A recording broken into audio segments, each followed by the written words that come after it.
Então, boa noite a todos e todas. Nós vamos dar início à nossa aula sobre o texto 2, né?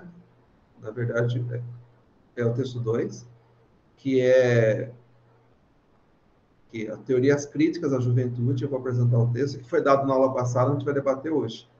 Teorias Críticas à Juventude, Geração Moratória Social e Subcultura Juvenis. É um texto que publiquei nessa revista em tese, acho que foi em 2015, e também é o capítulo 2 do livro Introdução à Sociologia da Juventude, que eu apresentei o prefácio na nossa aula passada. Eu preparei uma apresentação e vou tentar seguir ela, mas vocês fiquem à vontade para interromper, perguntar, tirar dúvidas, perguntar sobre as respostas às questões, né, que vocês deram. Eu corrigi, eu não sei se teve alguém postou depois a atividade, né? Depois eu verei depois. Qualquer dúvida, né? Ou mesmo querer debater, né, sobre as respostas que deram, vocês fiquem à vontade para interromper, para chamar. Eu preparei uma apresentação. Essa apresentação que vou mostrar para vocês, os slides, também estão lá no Moodle. Deixa eu mostrar, para falar que é verdade. Não é mentira. Elas estão aqui no Moodle, ó, slide da aula sobre teorias críticas da juventude. Então, esses slides já estão disponíveis aqui para vocês, no Moodle também. Então, vamos lá, vamos começar a transmitir. Transmitir uma janela.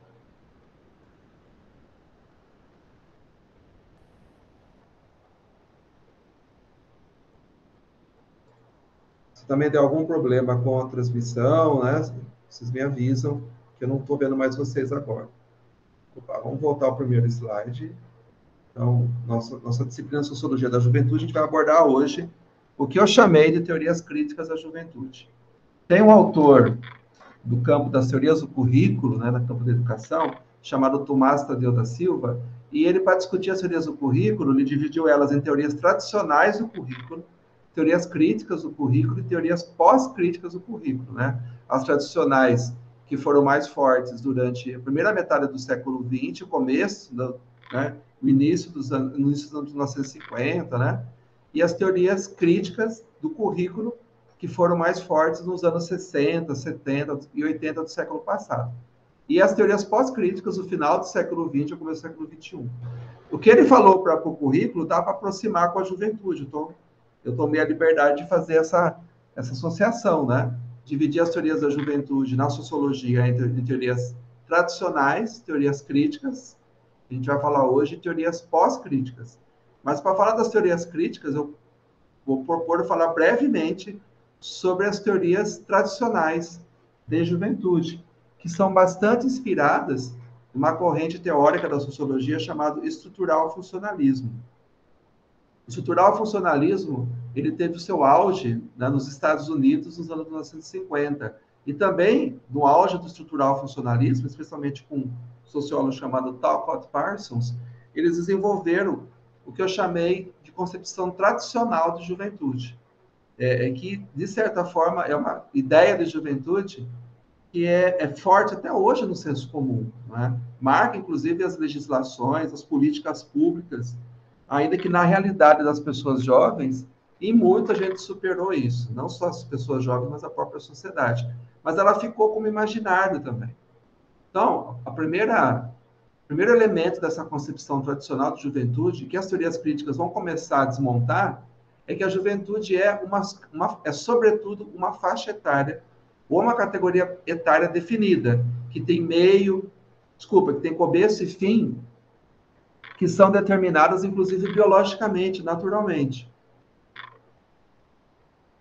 Apesar da gente ter já visto na aula passada que as faixas etárias, incluindo a juventude, são construções sociais, elas são um processo social, um processo histórico de construção das categorias etárias que vieram da cronologização do curso da vida, da regulamentação pelo Estado, pela legislação. Apesar de elas terem sido construções históricas, elas são legitimadas, elas são demonstradas oficialmente como se fossem universais, como se tivesse uma base natural e como se fosse algo evidente. Mas elas são também construções sociais, né? Por estruturar o funcionalismo, não. Elas são algo natural, universal e evidente, que as ciências descobriram, mas sempre existiram. A segunda ideia da concepção tradicional é que a juventude é uma transição à vida adulta. Sobretudo uma transição à vida adulta. A gente hoje sabe que ela é também, mas não só e nem sempre. Só que essa concepção que interessa, que observa a juventude, sobretudo como uma transição à vida adulta, como um momento de transição, de passagem, acaba implicando que a juventude não interessa tanto pelo que ela é, mas pelo que ela será ou deveria ser. Quando os jovens se tornarem adultos, né, o importante é o que vai acontecer quando eles se tornarem adultos. A juventude que as pessoas passam durante a juventude não importa por si só, interessa só como preparação para a integração social na vida adulta. Uma terceira ideia que tem a ver com a anterior, né? A juventude é uma faixa etária definida, ela é uma transição à vida adulta, e essa transição tem uma função muito marcada, que é de socialização. A juventude é, inclusive, o período da segunda socialização. Começa com a infância e se completa com a juventude, em que a sociedade moderna consegue inserir na gente, nos indivíduos, os seus valores, os seus princípios, as suas habilidades e capacitações necessárias para se integrar à sociedade. E a ideia, então, da concepção da socialização é que a juventude, o destino dela é repetir os padrões e as normas sociais, ao menos o núcleo básico dos padrões e normas. Então, a juventude, ela é uma fase de transição à vida adulta. Essa fase tem uma função de socialização, que complementa a infância, e essa socialização completa a integração do indivíduo à sociedade como ela está dada. Ou seja, ele vai incorporar, né, os valores e as normas, os padrões sociais dados da sociedade vigente. Isso é o ser. Só que a gente observa concretamente, e os sociólogos, né, de estrutural funcionalismo perceberam que havia muita diferença entre o ideal da socialização, o ideal da integração dos jovens à sociedade adulta e a realidade. Como é que a sociologia tradicional, clássica, como é que o estrutural funcionalismo leu essa diferença entre o padrão esperado de socialização e a realidade? Assim, muitos jovens, talvez a maioria, se integraram mais ou menos bem à sociedade, mas uma parte deles não. Qual era a explicação dada pela sociologia de então, estrutural funcionalista? É que essa diferença era uma anormalidade, é um desvio. E os jovens, especialmente essa fase da vida, é uma fase com grande potencial para essa queda à normalidade, ao desvio, à patologia.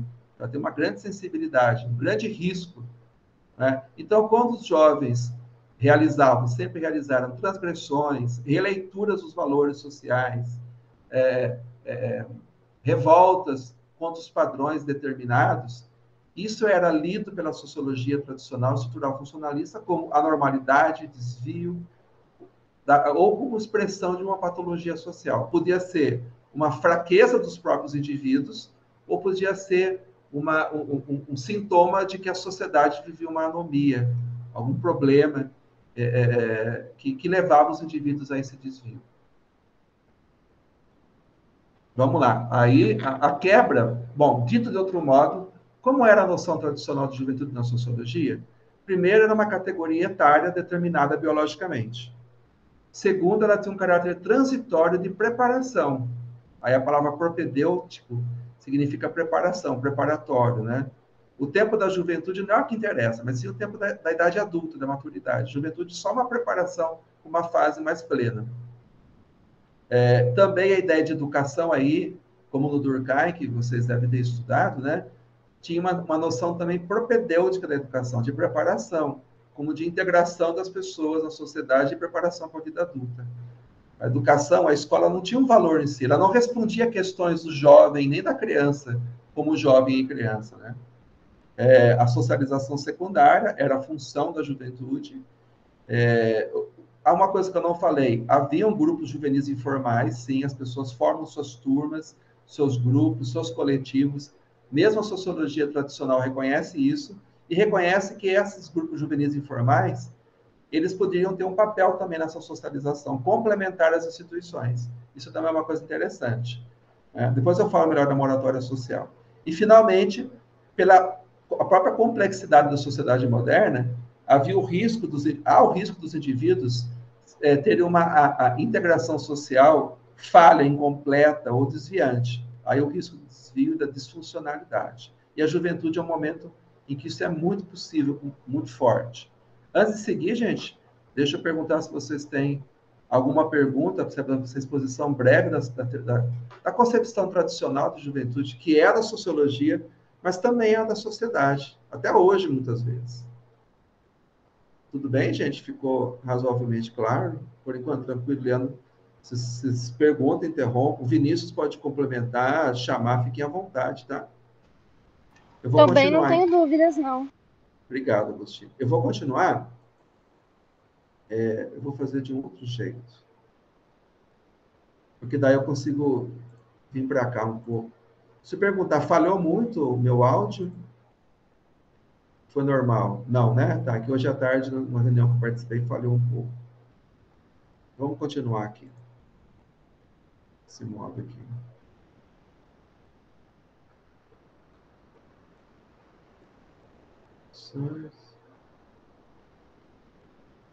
Bom, concepção tradicional. Aí passei essa parte. Vamos lá. Como são as atuais concepções de juventude? Né? Pelo menos dentro da sociologia. Primeiro, se reconhece a diversidade das formas de viver a juventude.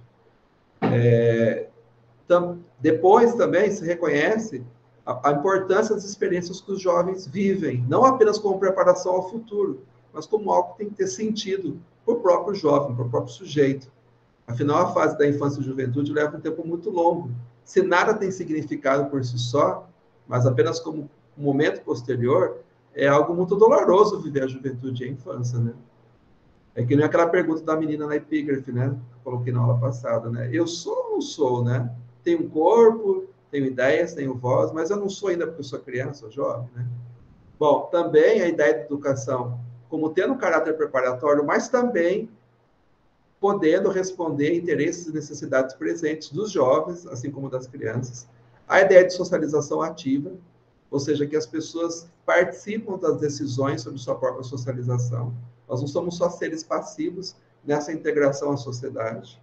As transições da juventude para a idade adulta, elas não têm um caminho único, elas são múltiplas, são diversas, elas podem ser mais rápidas, podem ser mais demoradas, elas podem ser, inclusive, reversíveis. Pode-se transitar a idade adulta e, de repente, ter algumas regressões, né? Chama de regressão, voltar algumas propriedades da vida que se associam mais à juventude. Por exemplo, ter que voltar a morar com os pais, com a família de origem, porque perdeu o emprego, porque se divorciou, né? Finalmente, o jovem como sujeito social e ator político, não apenas como um ser passivo, né? Como um ator que pode transformar a sociedade, que pode interferir na vida social e política. E quando ele faz isso, não é só como desvio, como anomia ou como patologia. Bom, entre a concepção tradicional, que eu apresentei nos primeiros slides, e essa atual, que eu apresentei aqui, ó, as atuais concepções, dentro da sociologia, nós temos um momento, uma passagem muito importante, que são as teorias críticas da juventude, que foram desenvolvidas principalmente entre os anos 1950 e 70, um contexto histórico que, do ponto de vista mundial, foi o da Guerra Fria, e também de uma afluência econômica, foram chamados os anos dourados da economia mundial, principalmente na Europa, Estados Unidos, o que foi chamado, que era chamado de primeiro mundo, e em parte também do que era chamado de segundo mundo, os países socialistas ligados à antiga União Soviética, e também, em parte, ao que era chamado de terceiro mundo, hoje chamado de países subdesenvolvidos ou em desenvolvimento, como a América Latina, a Ásia e a África. Então, foi um momento que teve um contexto mais amplo, né?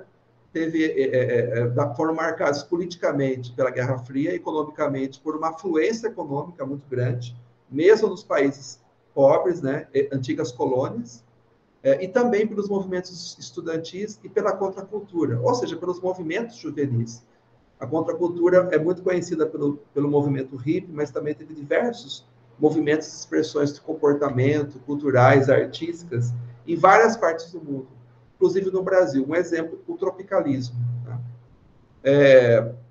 Foram desenvolvidas 3 teorias críticas principais dessa época: a teoria das gerações, do Karl Mannheim, a tese ou teoria da moratória social, pelo Erik Erikson, e a corrente classista dos estudos culturais. Né? Eu apresento a teoria das gerações e a tese da moratória social como teorias reformistas sobre a juventude. E a corrente classista como uma teoria com um certo teor revolucionário. Deixa eu explicar. Enquanto que as teorias tradicionais, elas tendiam a não defender a possibilidade ou a necessidade de mudança social, apenas em pequenos ajustes, e que a juventude tinha um papel passivo nessa sociedade, ao se integrar à sociedade já dada, as teorias críticas, elas acham que a sociedade tem que ser transformada, seja de forma moderada, são os reformistas, seja de forma mais radical, como os revolucionários.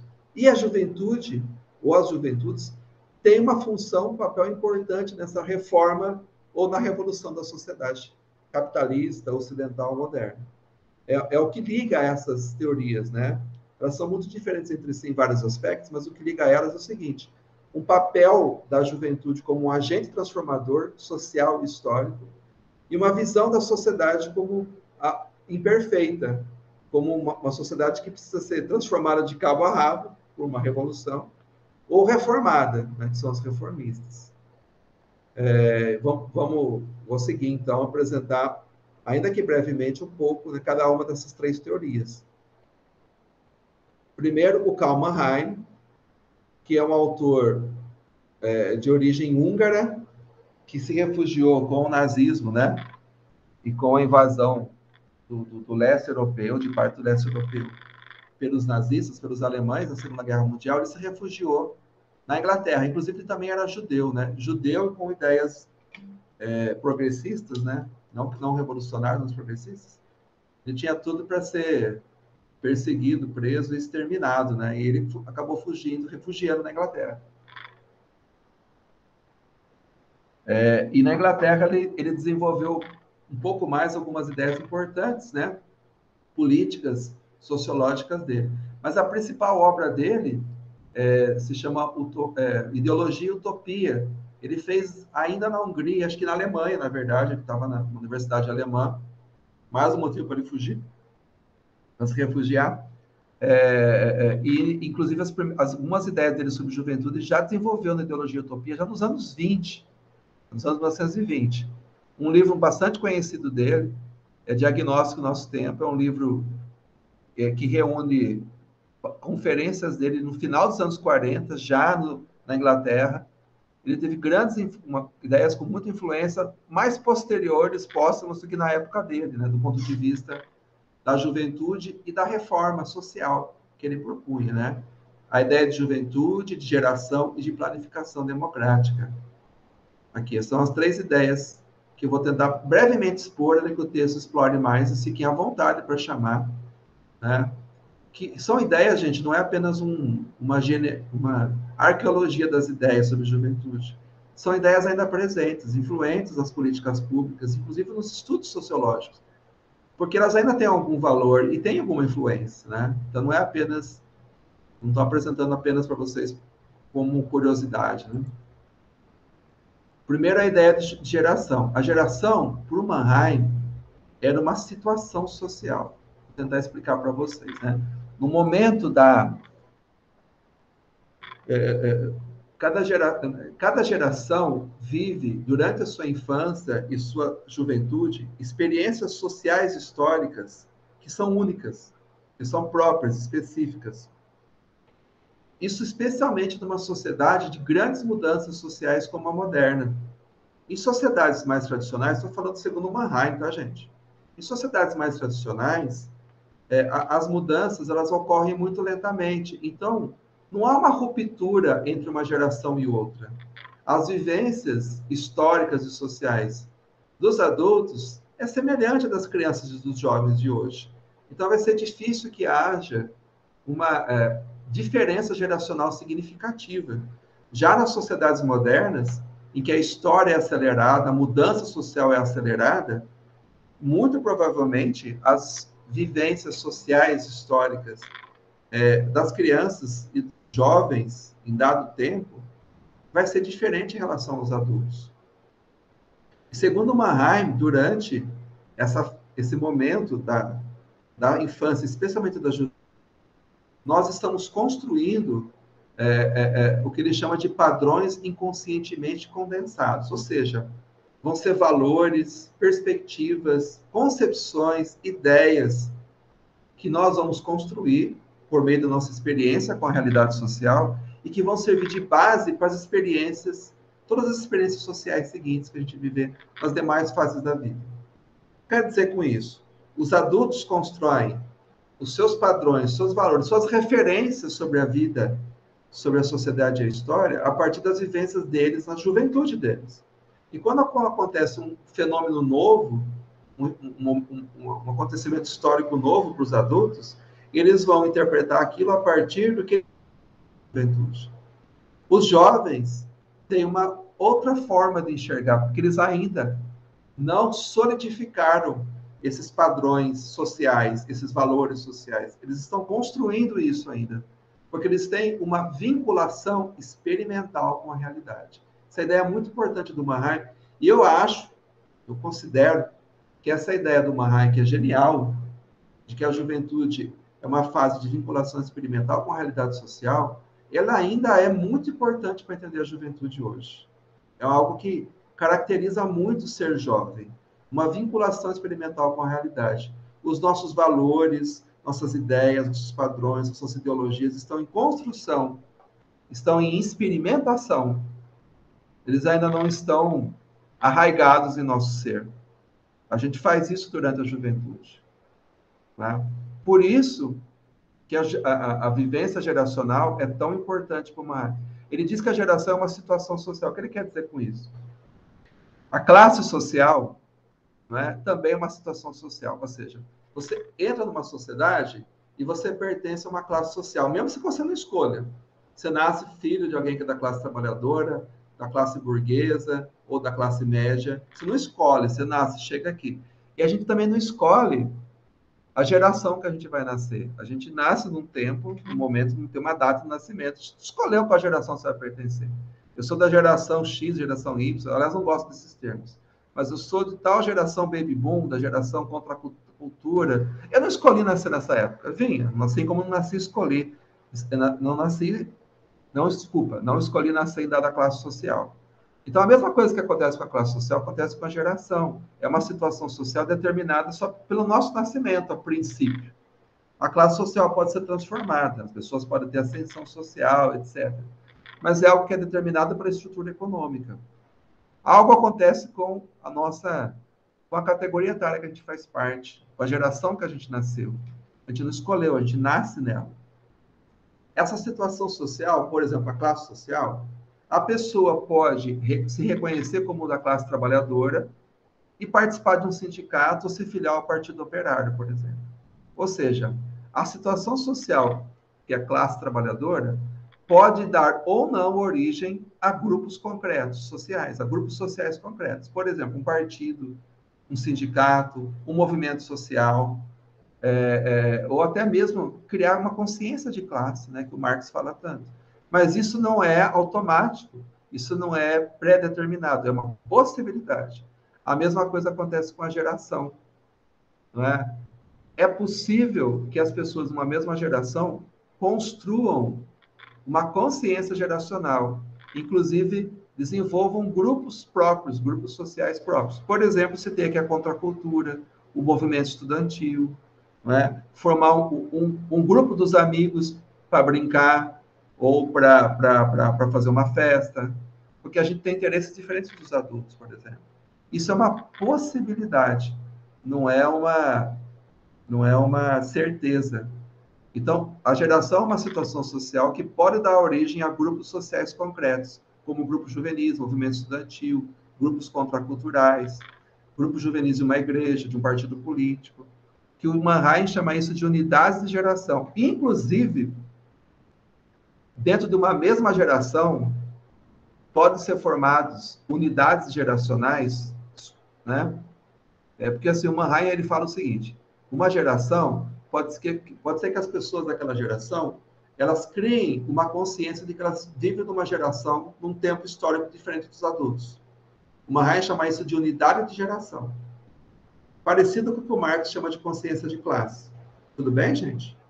Então pode ser que os jovens que viveram o pós-Segunda Guerra Mundial, viveram a guerra, ou que viveram agora a pandemia, né? Eles falam, poxa, a gente é jovem, numa época de pandemia, e a gente viveu isso diferente dos adultos. Né? Isso é uma unidade geracional, uma raiva. Só que não necessariamente se cria uma única unidade. Pode ser criado duas ou mais. Por exemplo, o exemplo que o Mannheim dá, no século XIX, os jovens da burguesia, eles criaram duas unidades de geração. A unidade de geração romântica conservadora, e a unidade de geração liberal progressista. Liberal progressista não. Liberal realista, que envolvia política e a arte. Então, quando a gente estuda, vocês lembram da aula de literatura, os românticos, os realistas? Não sei se vocês lembram. Eu estudei, quando foi ensinado para mim, primeiro vieram os românticos, depois os realistas. Mas não, eles conviveram na mesma época. Eles eram duas unidades de geração. Duas respostas diferentes da mesma geração jovem, dos jovens de classe burguesa, à era das revoluções na Europa.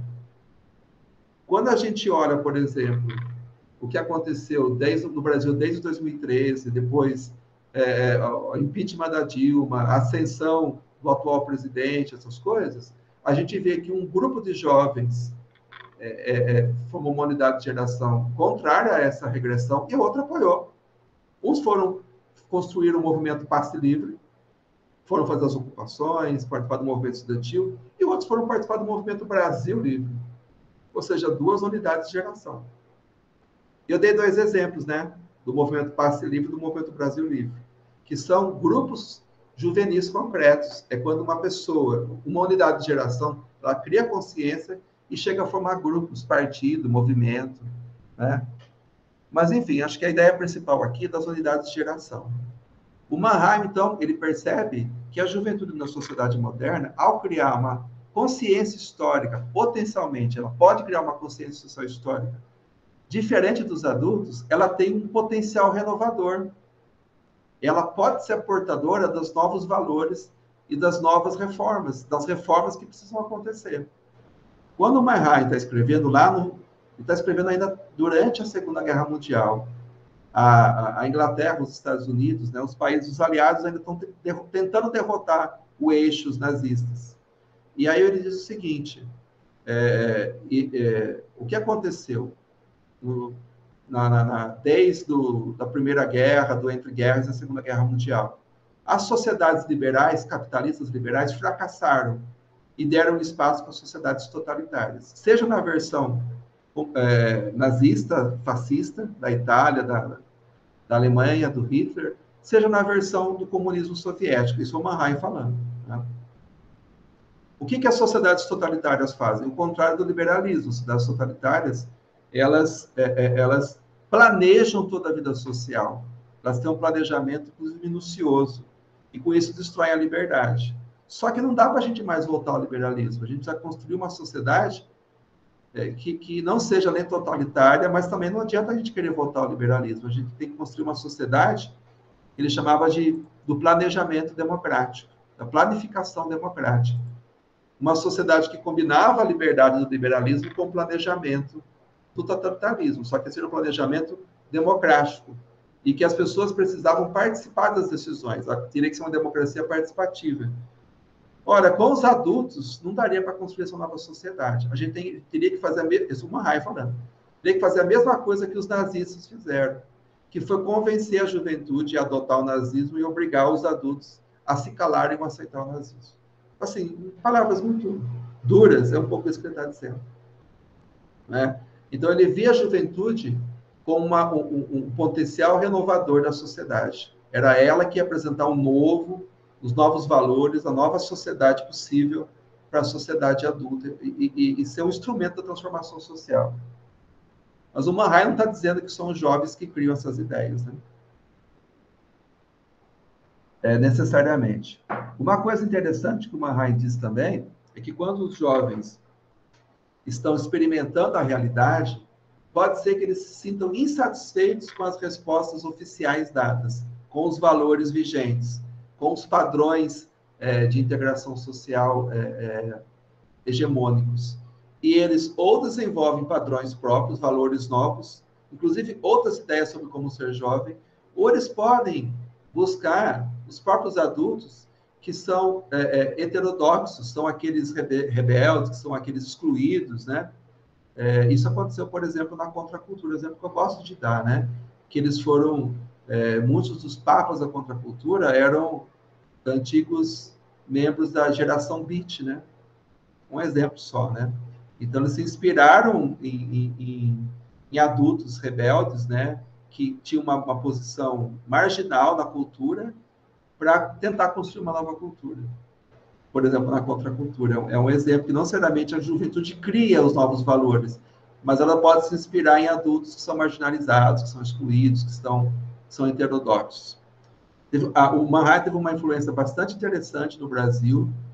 Por exemplo, num texto do Ottaviani chamado Jovem Radical, ele se perguntava por que os jovens da classe média adotam o socialismo, né? O pai apoiou a ditadura militar, apoiou o golpe militar, apoia o regime militar, e o filho adere ao socialismo, né? Então, ele vai discutir um pouco essa ideia, uma explicação, dialogando com o Manhai, apesar do Ottaviani ser marxista. E a Maralice Forac também faz isso, para estudar o movimento estudantil, o livro clássico dela, que é a Juventude na Sociedade Moderna. Gente, alguma questão sobre o Manhai? Eu só passei o básico, fundamental, mas eu fico à disposição. Não é sobre ele, é mais para saber por que você não gosta do termo das gerações X, Y, Z. Só Boa, fiquei curiosa. muito boa, Agostini, pergunta, legal. Eu gosto da própria explicação do Manhai, porque uma geração, a constituição dela não é pré-determinada. Olha, de 1910 a 1920, tem uma geração dos anos 10. De 1911 a 21, você tem a geração dos anos 20. Isso não é pré-determinado. Você pode ter uma época que tenha poucas mudanças, né? E durante 20, 30, 40 anos, as pessoas que vivem aquele momento histórico, elas têm experiências históricas e sociais muito semelhantes. Então, é uma geração que dura 30, 40 anos, entende, Agostinho? E você pode ter uma geração que, por exemplo, viveu pós-Segunda Guerra Mundial, dos anos 50, começo dos anos 60, em que houve muitas mudanças. Então, a questão de 10, 15 anos, elas constituíram uma geração muito diferente da anterior e da seguinte, dos anos 70. Então, não é uma coisa que você pode predeterminar antecipadamente, porque não é uma coisa natural. É a vivência histórica que determina a constituição de uma geração. Entende, Agostinho? É bem complexo, né? Entendi. Entendi. Então, ficou mais claro agora.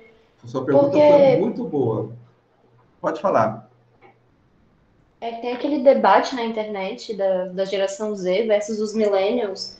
Só que aí, teoricamente, muita gente que eu conheço de 20 e poucos anos seria a geração Z. Mas as características da internet é meio tipo de um bando de adolescente que fica no TikTok. Então, não fala sobre a gente. O Carlos Feixa, ele criou essas ideias da geração Y, geração hashtag. Eu gosto muito do Carlos Feixa, mas eu não gosto quando ele fala disso. Porque aí tem um outro problema, Agostinho, que é um perigo para as ciências sociais, eu acho, que é o determinismo tecnológico. Quando você vê que tem uma mudança tecnológica e ela parece que automaticamente determina uma mudança social.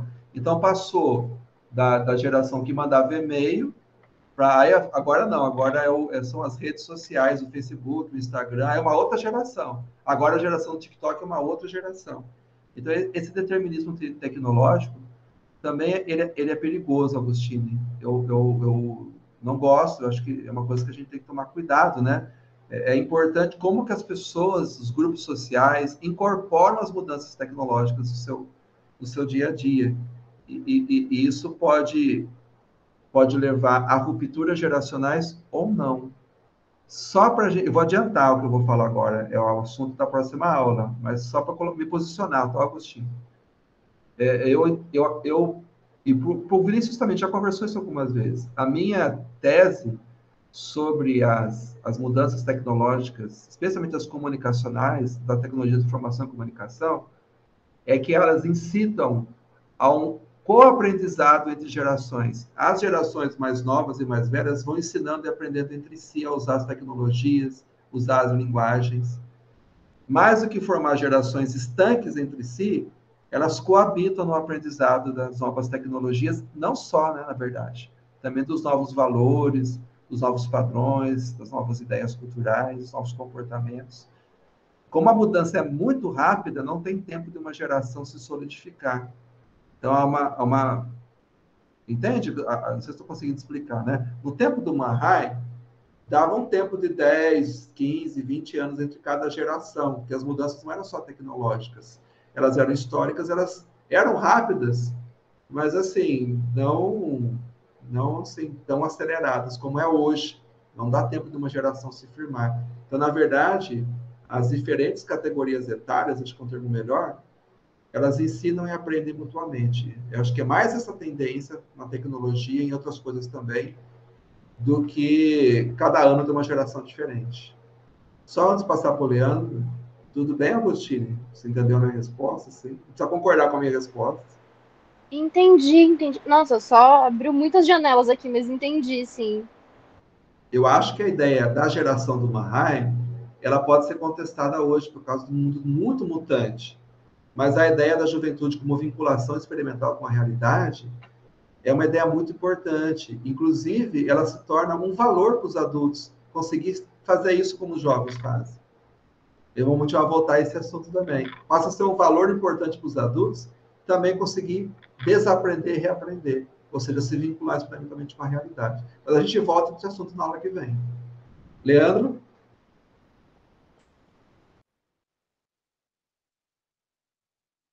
Pronto, agora sim. Grupo, primeiramente, boa noite, pessoal.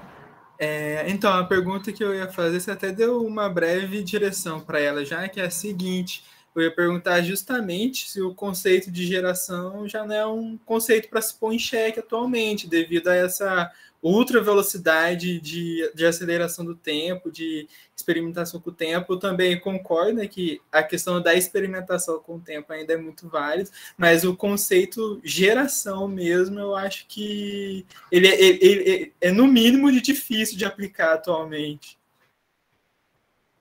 Isso aí, Leandro. Essa é um pouco minha posição, né?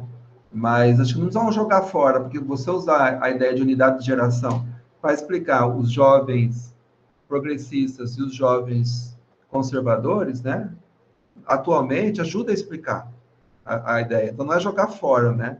Mas é bem contestável mesmo, considerando essa velocidade das mudanças. Especialmente quando a gente pensa na área tecnológica, da comunicação, da cultura, da arte, da política, talvez talvez dê para a gente usar, né? Mas com muito cuidado mesmo. Perfeito, Leandro.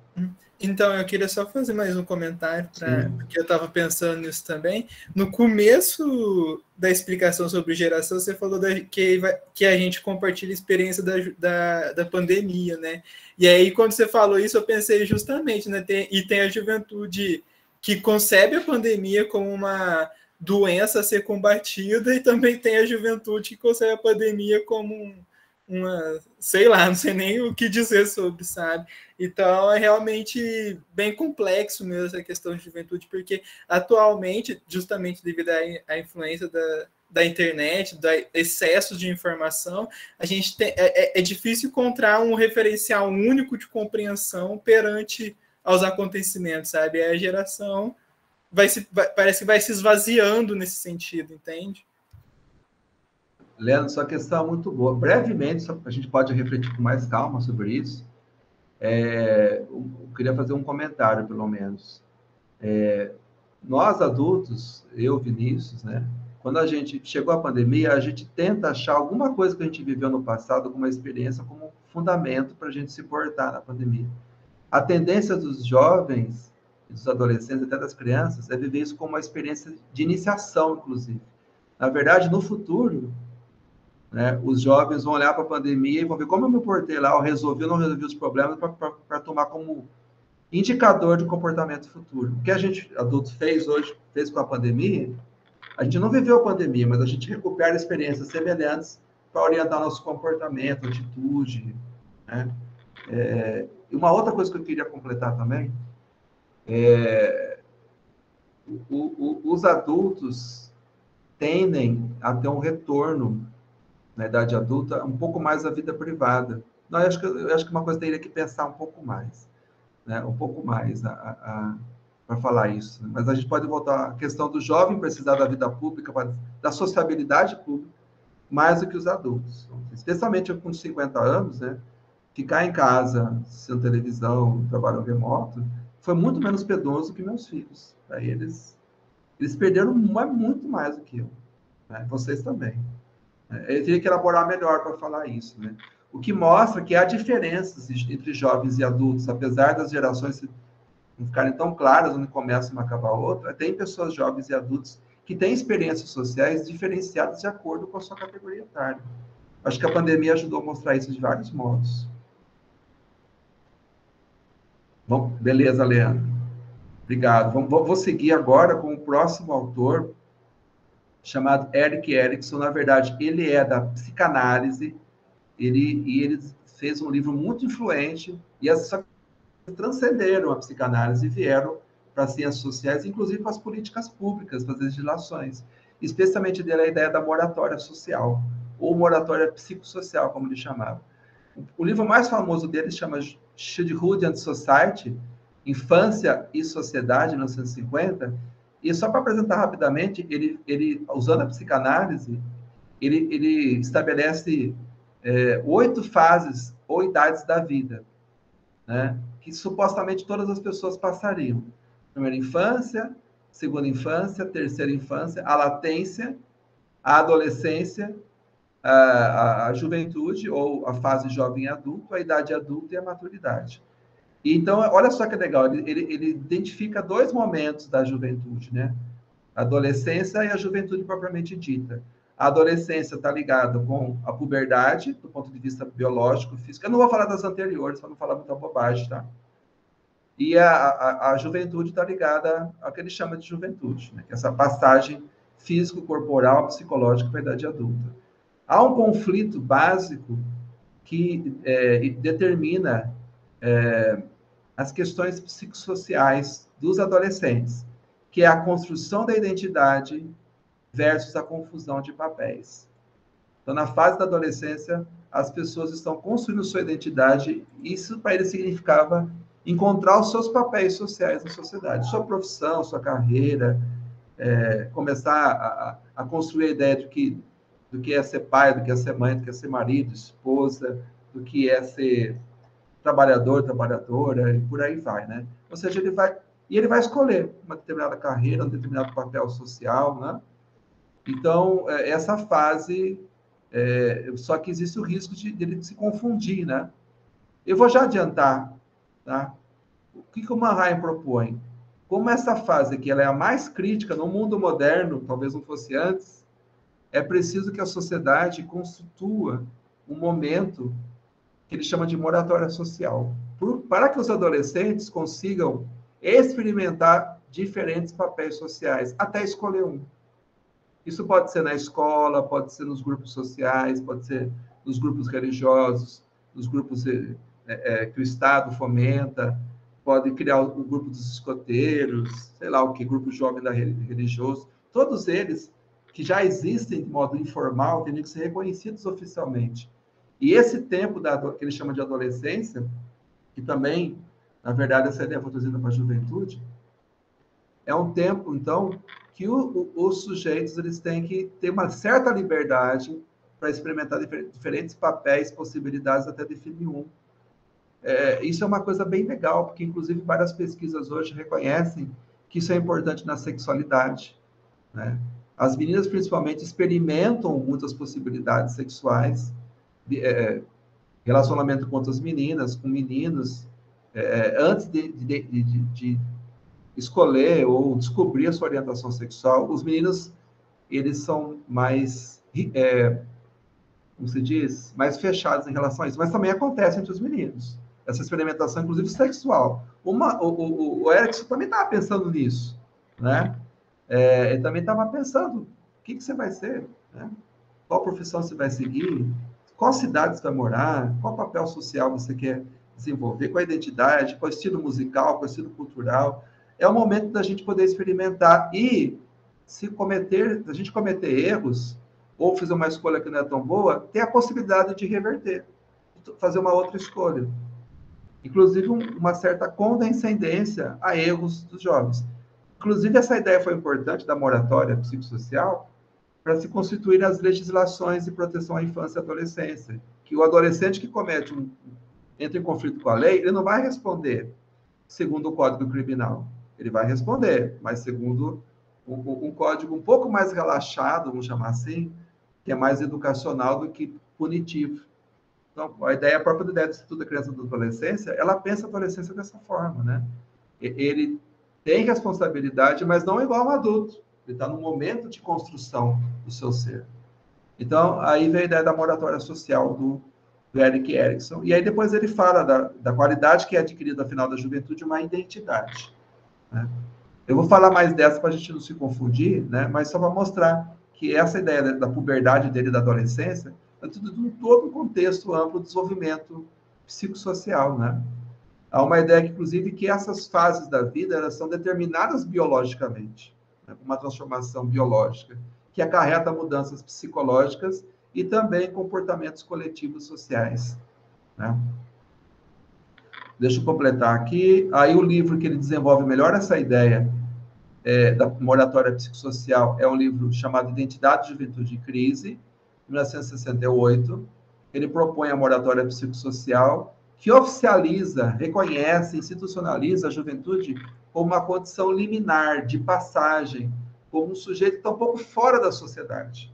Então, o adolescente está um pouco fora da sociedade, ele vive um pouco fora das regras que valem para os adultos, para que ele possa testar, aprender, conhecer, né, pelo ensaio, erro, para poder, depois, quando adulto, entrar na sociedade e conhecer melhor os valores e as possibilidades que existem nessa sociedade. Ele teve uma grande influência, já citei, né, a influência dele. Não, essa ideia não é exatamente dele, é uma ideia que foi se desenvolvendo na psicologia desde o final do século XIX, na verdade, mas ele dá um nome para ela e constrói uma definição bem arranjada, bem elaborada. Bom, já houveram, na época dele, críticas à ideia da moratória psicossocial, incluindo os movimentos estudantis da época. Eles fizeram uma crítica a essa ideia da moratória psicossocial do Erik Erikson. Primeiro, que dizia o seguinte: o jovem adolescente ele tem que ser colocado meio que fora da sociedade, instituições, espaços fora da sociedade em que as regras sociais são, inclusive, relaxadas para ele. Pô, então o que você está querendo dizer? Está querendo dizer que o jovem, o adolescente, não tem nada a oferecer para a sociedade aqui vigente. Ele tem que ir num lugarzinho lá fora, né, brincar de casinha, né, montar cabaninha, montar barraca, né, na floresta, criar uma sociedade alternativa, que ele experimenta a sociedade real para voltar aqui, né? Não, ele pode viver na sociedade vigente quando testar e transformar ela. Os movimentos estudantis estavam fazendo isso. E uma outra coisa, que a moratória social também era uma estratégia dos adultos, vamos chamar assim, para negar aos adolescentes e jovens possibilidades de participação social, econômica, política e sexual, inclusive. Porque uma característica dos adolescentes e jovens, que é importante, que eles tinham e têm capacidade de ter relação sexual, só que por meio da moratória isso era postergado. Ó, você pode formar família, você pode ser mãe, você pode ser pai, você pode ter relação sexual, fisicamente você pode, mas a sociedade vai te impedir, até você estar preparado, amadurecido. A mesma coisa para a participação política, para a participação econômica. Olha que interessante, né? Vamos para o próximo slide. A moratória social ela tem uma grande duplicidade, né? E quem vai trazer a discussão da moratória social também é o Margulis e o Rest, né? Esse livro, A Juventude é Mais que uma Palavra, né? Um ensaio que eles fazem inicial do livro. Eles vão dizer que... Aqui, ó. Eu vou voltar a falar, mas a ideia do movimento estudantil, eu volto aqui, ó, da postergação da possibilidade de participação. A moratória social, antes de falar do Margulis Urresti, vou falar aqui da Mônica Peregrino. Ela tem uma grande ambiguidade. Por um lado, é uma proteção aos adolescentes e jovens, é uma certa proteção. Não aplica a lei, as regras, as exigências para os adultos da mesma forma para os adolescentes. De certa forma, é uma proteção. Ao mesmo tempo, um afastamento dos jovens dos jogos de poder e da autonomia. Os jovens, às vezes, têm capacidade, têm importantes intuições políticas, sociais, né? Ideias culturais. Mas isso daí é coisa de jovem, não é coisa séria. Não é para levar a sério isso. Então, a moratória social, ela tem essa ambiguidade. A condição juvenil tem essa ambiguidade, mesmo nos dias de hoje, né? Antes de passar para o Leandro, o Margulis Urresti vai dizer o seguinte: a moratória social, a moratória psicossocial social, ela marca muito fortemente a juventude contemporânea e moderna, né?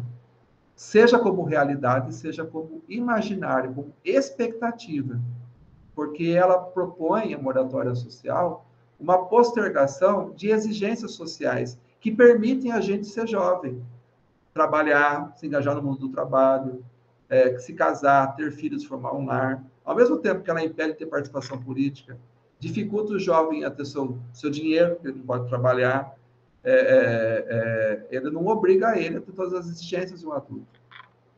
Entretanto, o próprio Margulis Urresti diz o seguinte: isso é central no imaginário da juventude, mas nem todo mundo vive isso, que é esperado. Se o jovem ele é um jovem da classe trabalhadora ou das camadas periféricas, ele não vai ter o direito à moratória social efetivamente concedido. Então, a gente vê, inclusive no Brasil, fortemente, para os jovens populares, a juventude nunca significou não trabalhar. Ser estudante não significou não trabalhar. Diminuiu um pouco recentemente, piorou de novo mais recentemente, né? Muitos jovens das classes trabalhadoras se casavam muito cedo, as meninas, principalmente, tinham filhos muito cedo, né? Então, isso é algo que é central, mas muito relativo. Não é algo que, só por ser jovem, você tem concedido ou reconhecido. Depende da classe social, depende do gênero. Antes de eu falar da moratória vital, eu vou passar a palavra para o Leandro. Vai lá, Leandro. Então, grupo, eu queria fazer uma pergunta, mais uma provocação, na verdade, porque eu não fui nem um pouco convencido da moratória social como uma ambiguidade. Eu vi ela muito somente, majoritariamente, com uma ideia um tanto quanto conservadora, na verdade. Porque o que eu entendi a partir dela foi o seguinte, que esse momento da moratória social é um momento de adestramento da juventude, porque você dá a possibilidade da experimentação nesse sentido de aprenda por si só, entenda as regras do sistema por si só, tenha as suas experiências, mas entenda que esse X de questões aqui é errado. Você pode ter igual você comentou, a gente pode ter uma experiência ali de uma democracia radical total, mas depois você volta para uma democracia representativa, o nosso sistema de eleição e etc. Você pode ter a sua liberdade sexual, um consumo de drogas, mas você volta para uma boa postura social. Então, eu vejo ela como essa questão do adestramento. Eu reconheço um pouco a questão que você falou de proteção, no sentido de ter uma legislação que considere a fase em si da juventude. Mas eu acho que esse posicionamento não é suficiente para dar essa questão de ambiguidade, porque essa proteção também poderia ser dada justamente tendo valorizando a juventude em si, não numa expectativa do que ela vai vir a ser, porque parece assim, vocês podem ter a experiência de vocês, mas a experiência de vocês em algum momento vai ter que voltar para o que é já a reprodução da nossa sociedade, das nossas normas, dos nossos valores. Então, eu não fui convencido muito dessa ambiguidade, eu vi muito ela como essa questão de adestramento mesmo, eu quis compartilhar isso. Muito bom, Leandro. Eu acho que esse reconhecimento de certos direitos especiais da infância, adolescência e juventude, não necessariamente implica em isolamento deles, né? Ou afastamento deles da vida social e política plena. Não daria para fazer as duas coisas? Eu acho que isso é uma utopia, né? Algo que ficou... Uma utopia não, é algo que os movimentos estudantis, secundaristas, têm feito. A gente tem os direitos específicos, mas a gente pode e deve participar da vida social, não tem que ficar separado, né? Isso é perfeito, Leandro. Gostei da sua colocação. Mas a moratória social é um termo importante, porque ela vai construir uma ideia de juventude muito forte, que a juventude é um momento de preparação para a integração à vida adulta, é um momento mais ou menos vivido separado das instituições que os adultos vivem, ou totalmente ou relativamente, escola, universidade, grupos juvenis do partido, da igreja, do sindicato, do Estado, seja lá o que for. Aí perdi o fio da meada, né? Assim, e quando você termina a juventude, você vai terminar essa fase de preparação e a fase educacional. Aí você vai ingressar no mundo do trabalho, você vai se casar, você vai formar sua própria lar e ter um filho. Se criou esse imaginário que é tão forte até o dia de hoje, a gente usa como medida para passar a vida adulta. E não só a classe média e alta, a classe trabalhadora também tem isso. As instituições têm essa expectativa. Isso a gente vai falar na aula que vem também. Só que quando se olha a realidade, acho que assim, é difícil achar uma pessoa que tenha feito essa sequência. Né? Terminou a juventude, parou de estudar a profissão, o casamento, os filhos, o lar. Ou que conseguiu isso, e isso não regrediu de alguma forma. Ou teve um divórcio, ou ficou desempregado, teve que voltar a estudar. Então, é um valor, é algo muito forte no imaginário, nas instituições da legislação, que condiz cada vez menos com a realidade social. Né?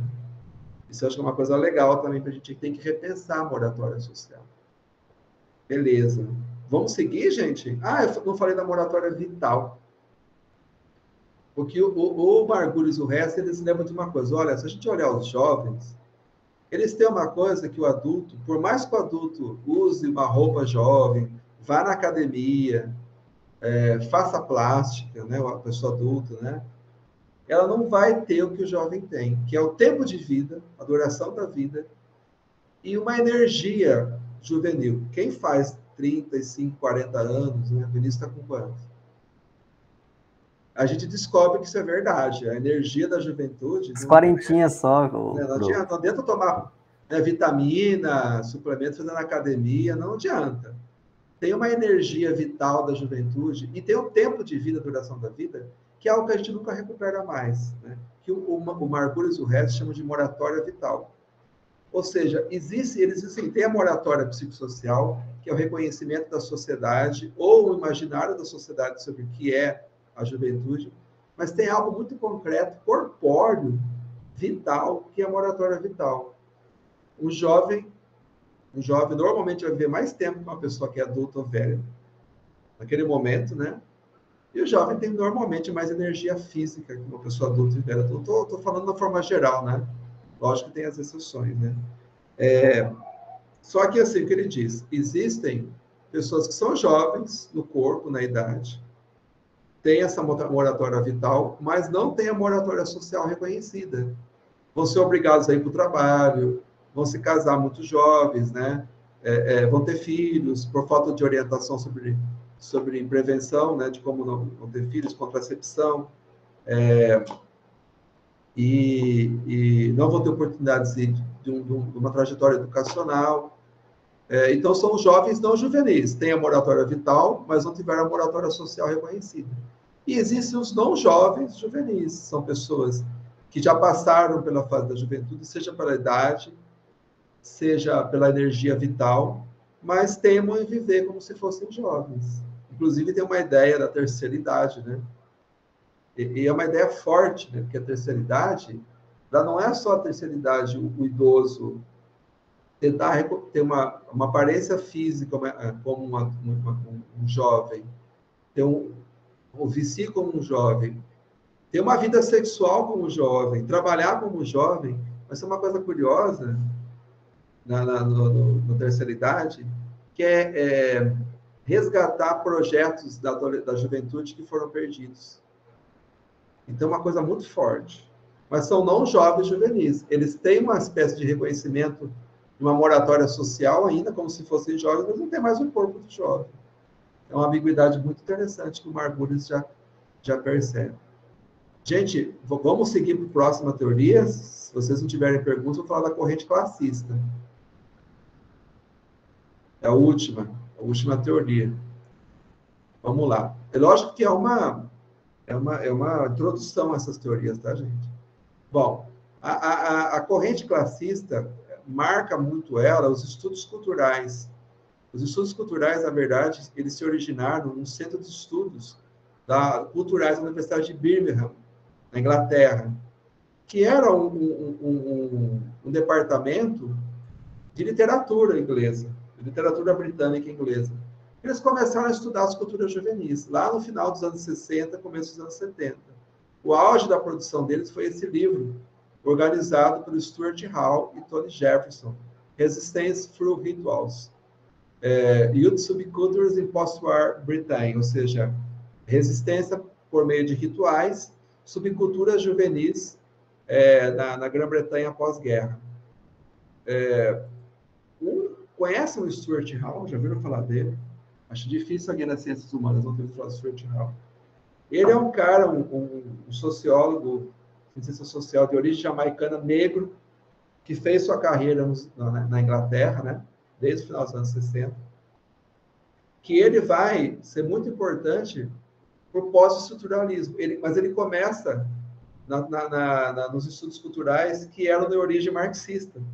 Ele era crítico e vai virar pós-crítico. Né? E ele editou, ele foi organizador desse livro, é o nome dele, Stuart Hall. Mas eu vou falar do Stuart Hall, pré-pós-modernismo, né? Isso, Augustino, beleza. Esse Stuart Hall é alguém que ainda não passou por multiculturalismo, está fazendo a passagem. Eles vão ajudar a abrir caminhos para isso.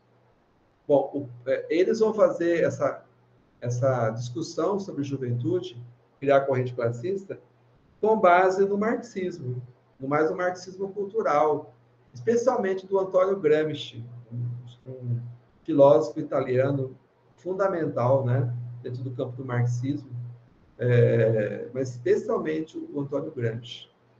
Não o Althusser, não o Lenin, não o Trotsky, que são muito economicistas. Eles pegaram um marxista que discutia a questão cultural com o Antonio Gramsci. Mas assim, o ponto de partida deles foi a crítica à tese da cultura juvenil universal. Lá nos anos 50, 60 do século passado, se criou uma teoria de que a juventude da classe trabalhadora, a juventude de classe média das elites, eles compartilhavam uma cultura juvenil extra-classes. É uma cultura juvenil que extravasava as classes, que era independente das classes sociais. Os adultos viviam na classe social, tinham a cultura de classe social, mas os jovens viviam uma cultura juvenil extra-classes, que extrapolava as classes sociais. Eles estavam pensando muito no cinema, estavam pensando na música jovem, né? no rock and roll, no pop rock, eles estavam pensando nas roupas juvenis, o estilo juvenil de se vestir. Então, o que alguns pesquisadores olhavam, os jovens de diferentes classes sociais, e falavam, olha, eles são todos iguais. Todos eles gostam da mesma música, usam as mesmas roupas parecidas, assistem os mesmos filmes, assistem os mesmos programas de televisão, né? Compram chicletes, querem comprar uma moto, o mesmo estilo de moto, penteiam, cortam o cabelo da forma parecida. Então, olha só, se formou uma cultura juvenil que é independente da classe social. Bom, eles eram marxistas. O que os marxistas faziam? Tá vendo essa ideia da juventude aí? Eles querem dizer que não existe classe social. São ideólogos. Estão enganando vocês. Existe classe social, sim. Essa ideia de juventude aí que eles estão defendendo é para enganar a gente e achar que acabou a classe social. Que agora a juventude todos vivem numa única classe. Né? Então, não existe juventude. Um pouco o caminho que o Bourdieu faz, mesmo o Bourdieu não sendo marxista. Né? O que o pessoal dos estudos culturais fez? Não, calma. Tem juventude, tem cultura juvenil, mas ela é vivida de forma diferente, de acordo com a classe social. Então, na verdade, a gente tem juventudes e culturas juvenis. É isso que eles vão fazer, o ponto de partida deles. E a investigação deles é na questão cultural, a princípio, nas culturas juvenis. Aqui na capa está um grupo juvenil muito famoso dos anos 60, que são os mods. Né? Os mods. É uma das gangues, um estilo juvenil. E eles gostavam de briga, apesar de estar vestidos de forma elegante, né? Hoje dá para o pessoal ir trabalhar com roupa assim, é só tirar a gola, né? Virou roupa de trabalho, né? Mas na época era uma roupa meio rebelde, assim, né? Eu acho que eles foram construindo a moda. É legal pensar assim, mas enfim, esses eram os mods, né? Mods vem os caras que seguem a moda, né? Aí vem os mods. Quem gosta de rock dos anos 60, como eu, não sei se o Vinícius gosta ou vocês conhecem, mais ou menos. Eu gosto demais. Tinha as bandas que também estavam ligadas às gangues, às culturas. O The Who, vocês conhecem o The Who, é muito bom. Ele era o grupo dos mods. Então, eles se vestiam como os mods. O Rolling Stones era o grupo dos rockers, né? Que era o pessoal mais se vestia de uma forma mais jaqueta preta, tal, né? Os Beatles também eram no começo. Depois os Beatles mudaram o estilo. Bom, enfim, aí os estudos culturais, né? Eles usam um referencial marxista, mas especialmente inspirado no marxismo cultural, como Gramsci. Fazem uma relação entre as subculturas juvenis. Eles usam o termo subculturas juvenis. E relacionam a subcultura juvenis com as lutas de classe. Porque o que eles querem dizer com subcultura juvenis? Não é que é uma cultura inferior. Ela está abaixo porque, assim, você tem a cultura de classe trabalhadora, por exemplo, e você tem as subculturas da classe trabalhadora. Você tem a forma de viver a cultura de classe trabalhadora dos adultos, e tem a forma dos jovens viverem ela. Há semelhanças e há diferenças. Então, por isso que eu chamo de subculturas, porque elas são condicionadas, são determinadas pela cultura de classe. Então, veja que eles ainda são marxistas. Tem uma cultura de classe que determina as subculturas juvenis, mas não totalmente. Que existe a forma dos jovens viverem aquela cultura, existe a forma dos adultos viverem. Tudo bem, gente? Tudo muito rápido, porque eles vão olhar os jovens de classe trabalhadora e vão fazer a pergunta: eles estão ficando realmente igual aos jovens de classe média? Eles vão falar assim: parece que sim, se você olha na aparência, no tipo de música que eles adotam, os filmes que eles assistem, nas roupas que eles usam. Mas se você vê o jeito que eles usam isso, não é igual à classe média. Eles fazem uma readaptação, eles constroem um estilo diferente, uma forma diferente, inclusive como uma forma de rebeldia em relação à sociedade capitalista e uma forma também de resistência, às vezes, contra os próprios adultos da sua classe social. Eles estão dizendo: olha, as respostas que você está dando para as questões aí do capitalismo, para os problemas de emprego, já não serve mais para nós jovens. Tudo bem? E a mesma coisa que eles têm uma resposta, de certa forma, rebelde em relação aos adultos da sua classe social, eles se rebelam contra o sistema social como um todo também. Mas é uma resposta peculiar, que passa principalmente pela uma readaptação da cultura de massa, da indústria cultural, da cultura de consumo, que a indústria cultural oferece para todo mundo. Eles adaptam aquilo, consomem aquilo, mas de um jeito diferente. Essa ideia que eu contei agora da adaptação da cultura de consumo, da indústria cultural, uma reapropriação diferente, é uma ideia muito revolucionária, é uma ideia muito forte, que serve até hoje para entender os estilos culturais juvenis. Essa determinação da classe, da cultura, da cultura de classe social sobre os estilos juvenis é algo talvez ultrapassado, dá para dizer, ou muito complicado de você pensar de uma forma determinista. Mas essa ideia da forma peculiar de consumir, de adotar os estilos oferecidos pela indústria cultural, os artigos de consumo, é uma ideia muito importante. E a gente aplica para estudar hoje o hip hop, para estudar os diversos estilos musicais, culturais dos jovens, inclusive hoje. Então, eles vão fazer os estudos de caso sobre as subculturas dos jovens operários britânicos, ingleses. Os Ted Boys, os mods, os rockers, esqueci de colocar vírgula, os skinheads, os Rastafari, são várias. Hoje a gente chama de tribo, mas eles chamavam de subculturas. Eu gosto de culturas juvenis, gosto também de estilos juvenis. Não, tribo a gente vai ver que é um termo utilizo sociológico ruim, na aula que vem, e subcultura da ideia de inferioridade, né? Mas é o termo que eles usavam. Eles perceberam que, de forma geral, as subculturas juvenis dos operários, elas respondiam aos problemas da classe, que a classe social vivia, de um jeito diferente dos adultos.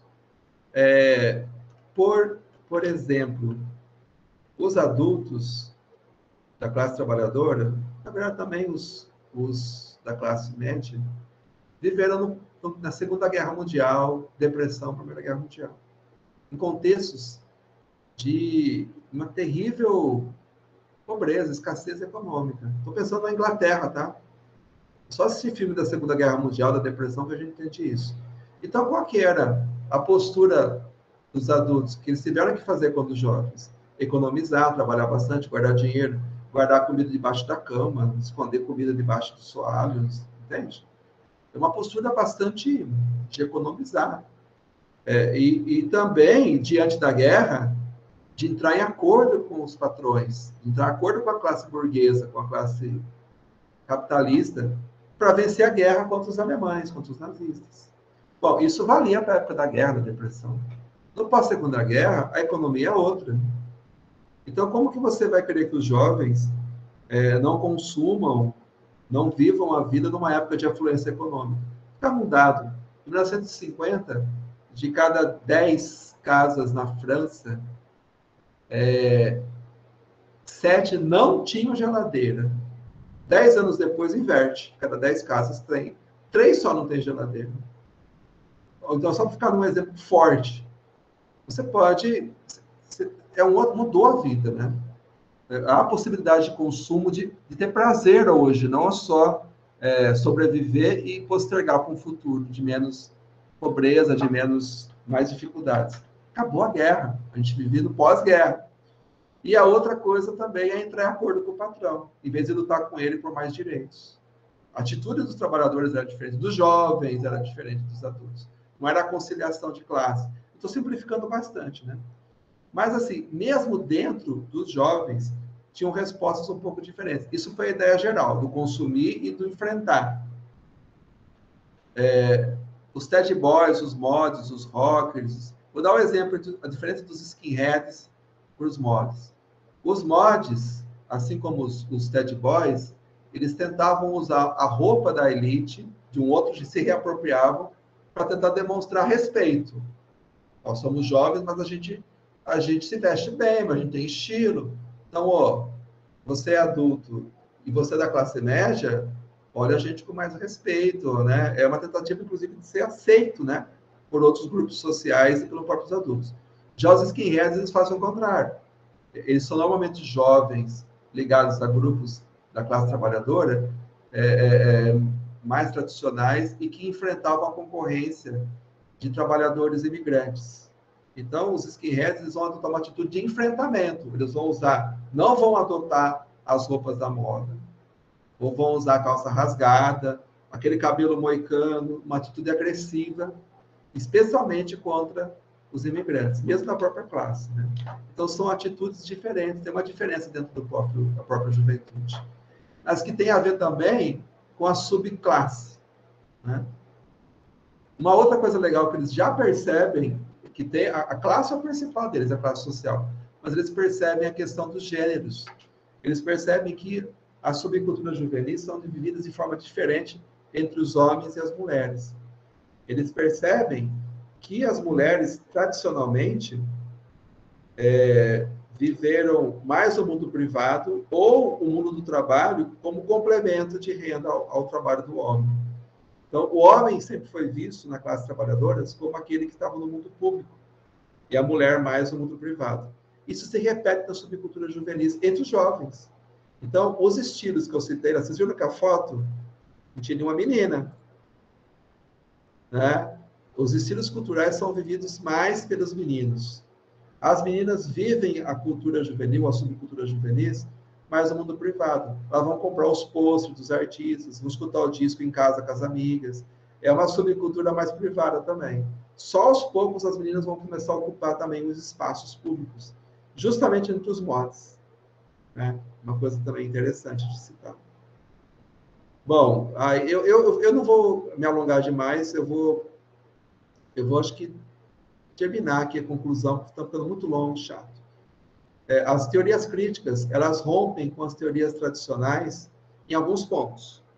Então, vou falar do que as teorias críticas, elas avançam em relação às teorias tradicionais de juventude e o que elas ainda são, o que elas ainda têm de limites. Gente, deixa eu só... Eu vou terminar, depois eu abro a palavra, para não ficar muito cansativo. Primeiro, as teorias críticas, elas valorizam o potencial contestador da juventude. Seja de uma forma mais radical, como os marxistas dos estudos culturais, seja de uma forma mais reformista ou moderada, como o Erik Erikson, ou especialmente o Mahat. Segundo, elas valorizam a juventude como um momento de experimentação, ao reconhecer a moratória social, apesar desses limites da ambiguidade, já vou falar. Terceiro, eles conseguem perceber melhor que a juventude não é apenas determinada biologicamente, não é algo só que pertence ao terreno do biológico ou do psicológico, não é algo universal, mas é algo que depende do reconhecimento da sociedade, e depende da sociedade construir instituições, valores, expectativas de comportamento. Tem um lado natural, tem um lado biológico, psicológico, sim, mas, acima de tudo, né, para a gente entender a juventude na sociedade, na política, a gente tem que entender como as sociedades reconhecem, dão espaço, conceituam e institucionalizam a juventude. E, finalmente, passam a reconhecer que a juventude pode ser vivida de formas muito diversas. Há diversidade da vivência da condição juvenil.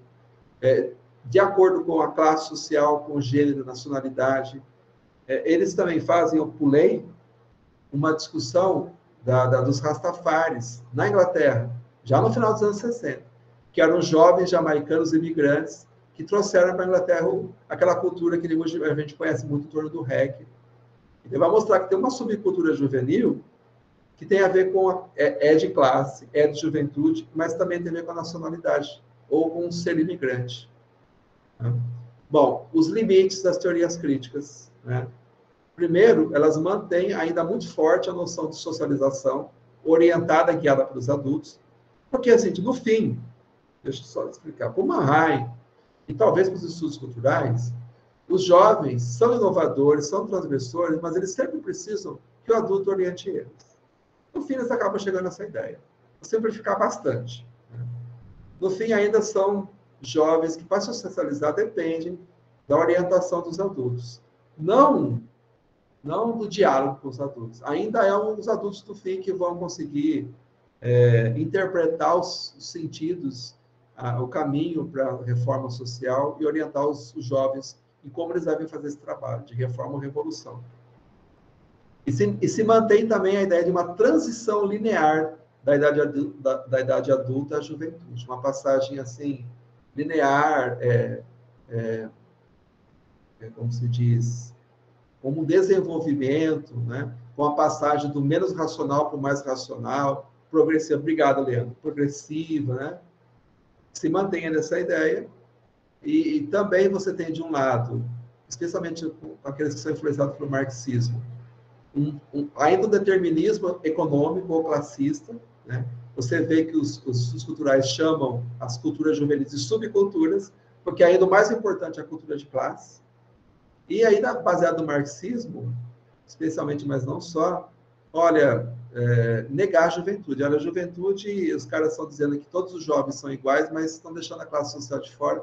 Isso é ideológico, joga isso fora. O Bourdieu, é um pouco o que o Bourdieu faz no texto dele, mesmo ele não sendo marxista.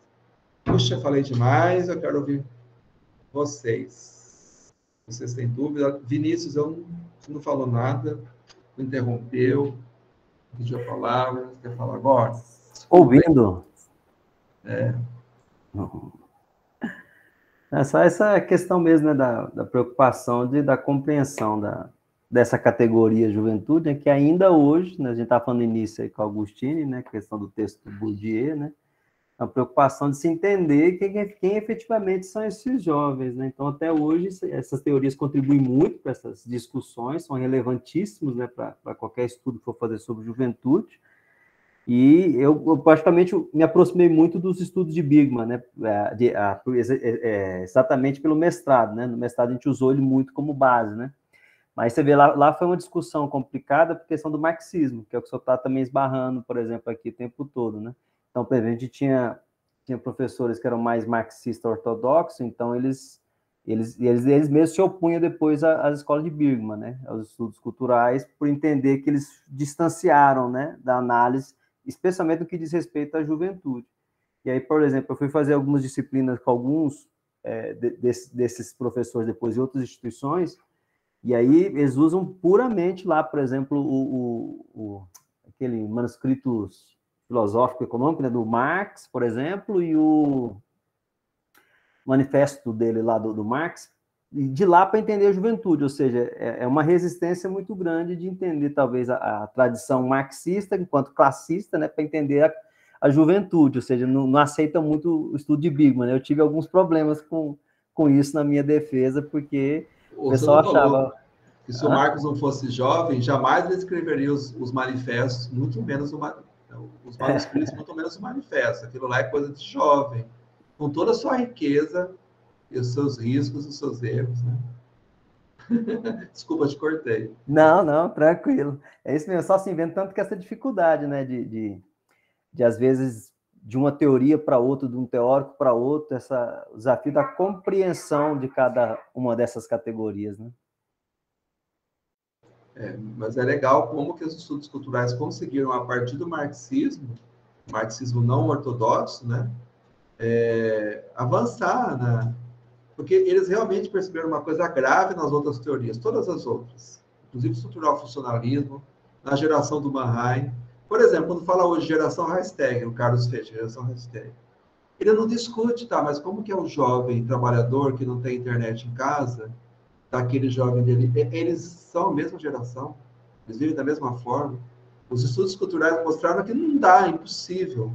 Por mais que a gente possa criticar o determinismo econômico de classe deles, mas eles mostraram uma dimensão fundamental. Não tem uma juventude homogênea, uniforme, em dado tempo, dada sociedade. Isso foi uma contribuição inestimável dos estudos culturais, né? Leandro? Só complementando, né? Porque nessa parte, o que me chamou muita atenção foi realmente a questão do contato original, né? Que o Marie coloca para gente, que isso eu acho realmente muito rico, e eu acho que isso se aplica até hoje. Só que, assim como você colocou lá no último ponto dos limites, eu também, e aí sem querer adiantar, mas porque nas teorias pós-críticas a gente vê o quanto que isso realmente vai ficar batido devido. É isso que o Vinícius estava tentando falar, né? A gente vai para a aplicabilidade no mundo real e não aplica, porque não é linear, ela não é irreversível, a gente tem essas transições. E aí eu acho que o que deixa muito claro é aquele esquematizinho lá do Eric Erickson, né, de que cada fase ele coloca lá os aprendizados, sabe? E principalmente quando chega na juventude e na adolescência, né, nossa, quantas vezes a gente revive e ressignifica aqueles processos durante o decorrer da vida, né? Então, eu acho que é isso, o contato original, ele surge e eu acho que a maior contribuição, eu acho que isso se expande na teorias pós-críticas, porque eu acho que isso valoriza a juventude em si, no sentido de falar assim, ó, esses jovens estão falando isso, estão agindo assim, tiveram essa trajetória que eles estão demonstrando que é possível fazer assim e que tudo bem fazer dessa forma também. Isso tem as suas potencialidades, tem os seus defeitos, mas assim vai. Porque ainda nessas perspectivas, até mesmo nas críticas, eu ainda sinto uma interpretação dos adultos sobre os jovens. E aí o que eu acho que a gente precisa valorizar hoje é a interpretação dos jovens pelos jovens. É esse ponto que eu queria colocar aqui. Muito bom, Leandro. eu acho que tem alguns limites teóricos dos estudos culturais, das teorias críticas, mas também tem um pouco do contexto histórico-social. Né? Algumas teses que eles desenvolvem lá, mesmo contestadas na época, tinham maior aplicação do que hoje, porque mudou. Houveram transformações históricas muito grandes, né? E que impactaram diretamente no ciclo da vida, né? No curso da vida, como a gente vive isso. Coisas que não aconteceram lá, não eram tão claras naquele momento, né?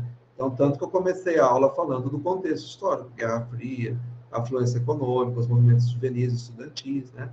E uma coisa importante, que muito da reflexão das teorias críticas, aí entra no que o Leandro falou, foram fruto do próprio desafio dos movimentos juvenis.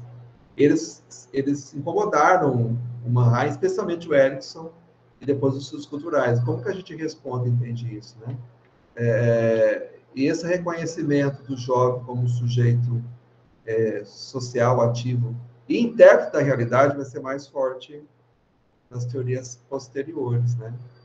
Mas é isso, o contexto muda também, né? Você vai ter a crise dos anos 70 mundial, né? Que vai...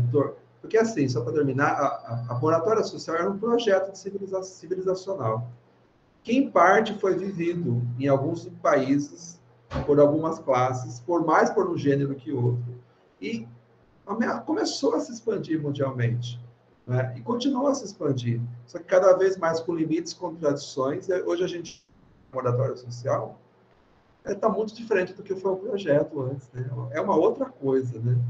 Na sua expansão, na sua diversificação e nas transformações históricas. A gente passou de uma fase do estado de bem-estar, da sociedade da afluência, tem vários nomes, né?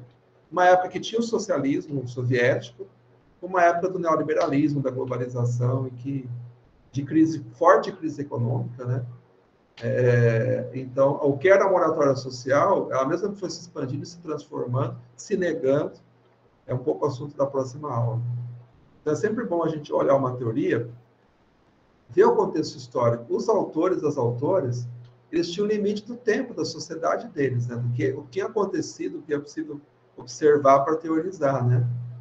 E aí, assim, eu pego muito no pé dos meus amigos marxistas, o Adriano, né, um grande amigo, o Marcos Francisco, outro grande amigo, que eles vão querer explicar a realidade do século XXI fazendo uma citação do Marx. Não dá. Você pode ir lá pegar do Marx, ver a citação dele, mas e aí?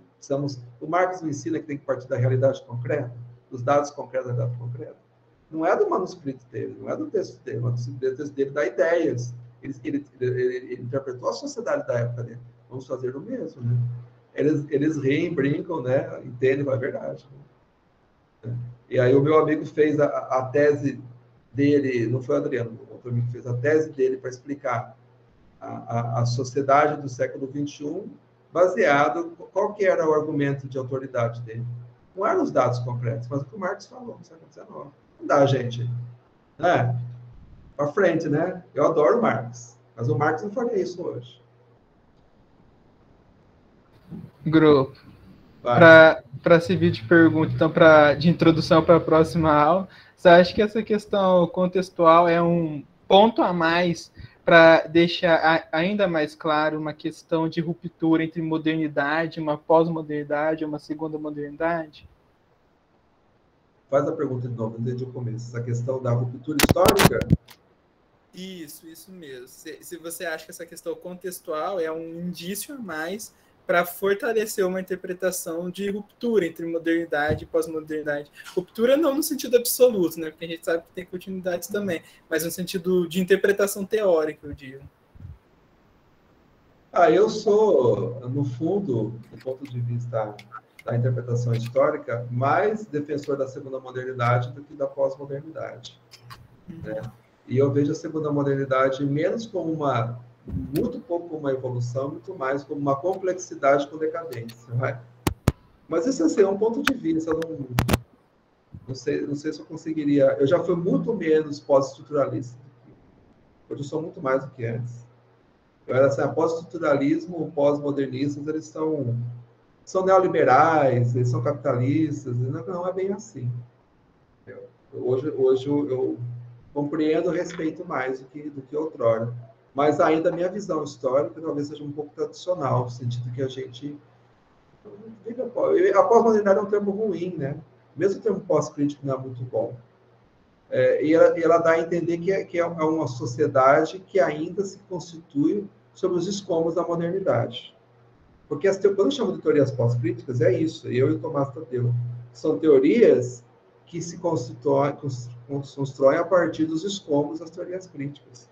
Não é exatamente um novo ponto de partida. Eu penso um pouco assim em relação à sociedade. Eu acho que a gente tinha uma sociedade que tinha um edifício que se constituiu, assim como uma teoria social e as teorias históricas, e eles ruíram, e a gente tenta pegar os escombros, os entulhos e tentar construir as explicações e a vida social. Eu tenho um pouco essa impressão. Um pouco pessimista, né? Talvez pela geração que eu vivo, né? Que eu construo o meu olhar sobre a realidade com base em uma realidade sólida que eu vivi na juventude. Talvez tenha um pouco disso. Não sei se eu respondi, Leandro.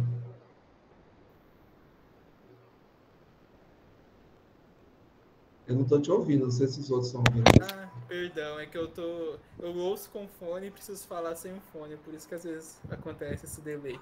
Mas eu achei interessante seu comentário, porque quando eu te faço a pergunta, eu também parto de uma interpretação baseada na minha experiência com o tempo, na minha experiência de juventude hoje. E aí eu acho interessante isso. E já foi uma experiência, você nasceu entre os escombros, né? Uhum, exatamente. Mas o que para mim é escombro, para você talvez seja difícil. Pode ser. Seja prisão, seja casa de tortura, sabe essas coisas? Uhum. Você não vê como escombro, de repente você vê como uma coisa muito constituída.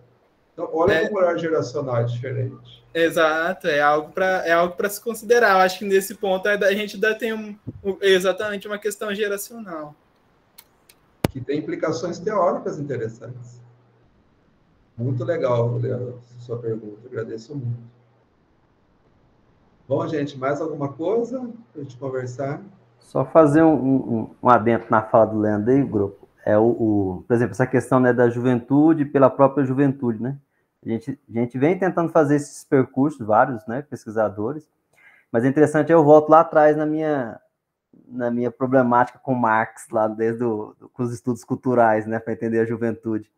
E aí eu esqueci o nome, grupo, acho que o senhor sabe o nome, um barbudinho, acho que é da USP, do Unicamp, que é um dos maiores aí referência do estudo marxista e tal, e ele critica maciçamente essa ideia de se entender pela própria percepção dos sujeitos, né? Ele entende que o próprio sujeito não tem condição de compreender a realidade em que ele está inserido, né?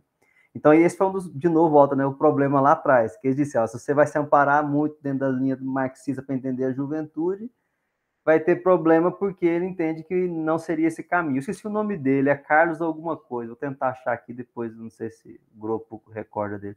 E aí, sobre a questão da moratória também, né, que o Leandro levantou, a gente tinha feito um projeto, que ia ser um projeto de doutorado, mas que no fim não foi para frente, que era para investigar, por exemplo, aqui em Goiânia, moradores de rua, gente que nasceu na rua, não é que se tornou, porque a gente sabe que tem muita gente formada, que está na rua, gente com graduação, gente com especialização, gente que já teve toda uma vida, que hoje está na rua por N fatores, que não é a questão aqui, né? Mas a nossa proposta era investigar gente que nasceu na rua e que eram jovens hoje na rua.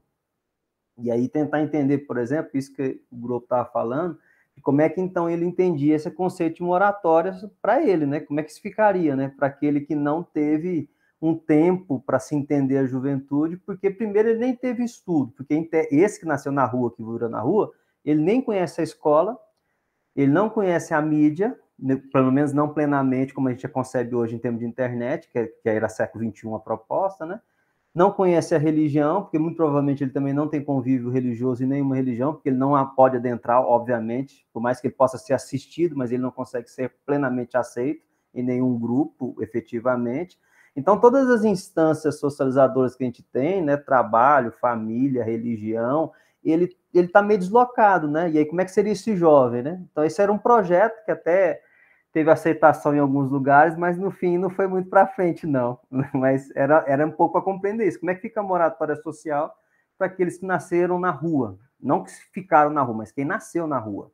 Né? Que tempo é esse de preparar para a juventude? Se é que ele teve tempo. Aí, inclusive, na ocasião, a gente fez umas discussões com a professora que trabalhava em infância, inclusive questionando a própria questão da infância aí, né? Ou seja, ele não teve nem a infância no conceito que a gente tem, nem a adolescência, nem a juventude, né? Então, é algumas questões extremamente complexas quando a gente foge dessa normalidade nossa da vida normal, entre aspas, né? Quando a gente pega outros grupos juvenis, né?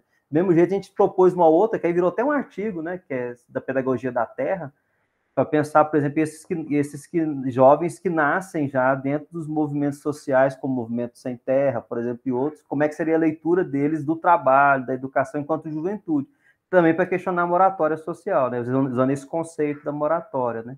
Esse até virou um artigo que a gente publicou na revista da Federal do Paraíba, se eu não me engano, em 2016 ou 2017, sobre o curso de Pedagogia da Terra, que formou pessoas para trabalhar pedagogia na formação de jovens dentro dos movimentos sociais da terra, né? Os camponeses, né? Então, só para contribuir um pouco aí nessa ideia. Muito bom, Vinícius. Muito obrigado. A moratória também tem classe, também tem recorte social, né? E nessa expansão para outras classes, que era um projeto da modernidade, foi muito faro, incompleto e facilmente reversível. É isso, né? Muito bom. Então, a questão de classe econômica não dá para jogar fora. Né? Não é assim, simplesmente. Né? Ela existe. Agora, esse determinismo, né, se coloca como um fator que pré-explica, né? Você já tem a explicação dada antes, né? Mas tem que encaixar a realidade na explicação economicista, é o problema. Outra coisa também que eu tenho tentado desconstruir é a ideia de que dessas teorias, como o marxismo, a versão ortodoxa, mas tem isso na psicanálise, né? Você tem isso em várias correntes teóricas, várias ciências, de que o cientista ou a ciência consegue explicar aquilo que o sujeito não consegue, sobre ele mesmo. Seja o seu inconsciente, você é perturbado, ou você tem um complexo, você não percebe, mas eu, como psicanalista, eu sei, o psicanalista sabe. Ou você é alienado, você, como sujeito da classe trabalhadora, não sabe, mas eu sei. Né? Tem esses problemas, né? Que sempre, às vezes, excluem a possibilidade de dialogar com o sujeito, que ele ajude a construir a explicação. Né? Há uma resistência forte em vários campos, o marxismo tem isso. Né? Menor do Althusser. As pessoas não sabem o fundamento de José Paulo Neto. Ele é ótimo, José Paulo Neto. A explicação dele do marxismo é muito boa. Mas essa ideia, você não consegue explicar a realidade, porque é uma determinação ou profunda ou etérea que te determina e você não consegue entender. Precisa da ciência, o cientista, ou seja, nós, os iluminados, para interpretar a realidade e te ensinar.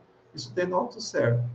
O outro caminho, eu estou citando o Rancière, diz isso. O outro caminho, o Rancière viveu isso. O Rancière era discípulo do Althusser, que tinha essa ideia do marxismo. Aí ele fez outro caminho, virou maoísta, entrou nos grupos do socialismo chinês, que iam lá fazer a transformação em operário, para operários. E foram viver, era um extremo, os operários que dizem qual é a realidade. Falou assim, não somos operários, a gente é intelectual, eles são operários. Nós vamos entender melhor a realidade dialogando, cada qual com o seu ponto de vista. Nós conhecemos parte da realidade a partir do nosso ponto de vista. E do encontro entre nós, nas nossas interpretações, a gente vai entender melhor. Porque o cientista, no fundo, é como um operário. Ele conhece parte da realidade. Como qualquer ser humano. Ninguém tem o completo acesso à verdade, seja em profundidade, seja em extensão. É no diálogo do conhecimento dos pontos de vista que a gente constrói interpretações mais consistentes, porque nunca é a realidade final. Né? Essa é um pouco minha posição. Você vê como eu virei um pouco pós-estruturalista, né? Então tá bom, gente. Eu vou fazer um intervalo, depois eu não sei se alguém vai querer conversar comigo, né? Eu vou entrar um pouquinho e ficar. Não sei se vocês vão fazer atividade. No momento que